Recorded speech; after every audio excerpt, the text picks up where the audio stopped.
Hello everybody, this is actually day one, the full day one of the quarantine here in Spain, and my town is pretty quiet. You won't see anybody. I'm out on my balcony, but you can't even leave the house unless it's time to, you have to go to the grocery store or the doctor or get gasoline or do something really important like that, or go to the bank. The essentials to keep yourself alive, of course. Beyond that, everyone has to stay home due to the quarantine, and pretty much everyone is doing that. The town's very silent. Things like bars and restaurants are closed, and it's raining. Um, yeah, I keep saying this is a very interesting time, put it like that. It kind of sucks. And this is happening in a lot of other places too. Obviously, there's Italy. There's the U.S. is increasingly coming under lockdown. We'll be dealing with this for weeks, if not months.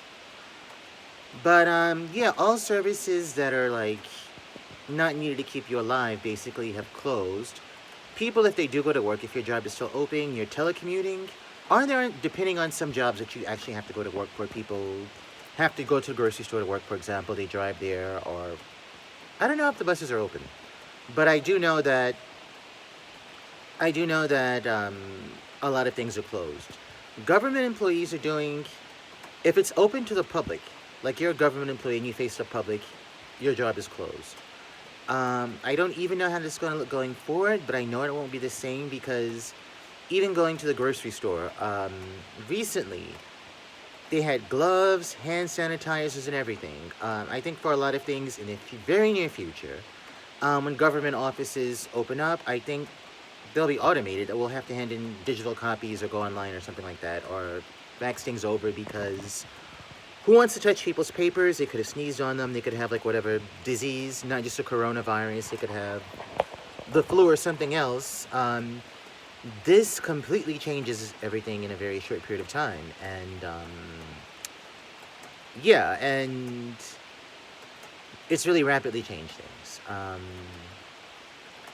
I will sometimes see my neighbors out on their balconies too, but beyond that, I've just been chatting with friends that I know in town and around the region and around the world online to just keep in touch with them and how things are affecting them.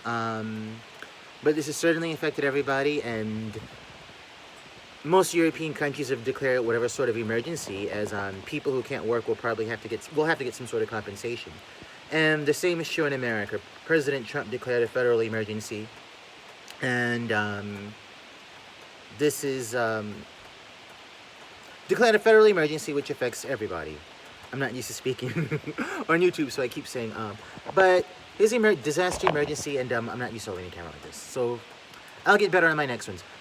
But we're all in emergency disaster mode around the world, and a lot of people may face long-term unemployment.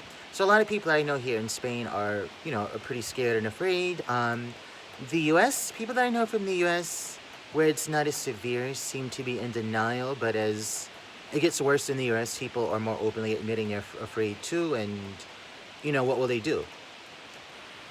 So this is it for now, and I will update you on what tomorrow is in Spain and what the latest developments bring. But we have nearly 8,000 people infected, and it was like 288 people dead the last time I looked. So it's hitting hard. A huge percentage of that is in Madrid, but it's hitting people hard. So everybody stay safe. If you do get sick, drink plenty of water and stuff.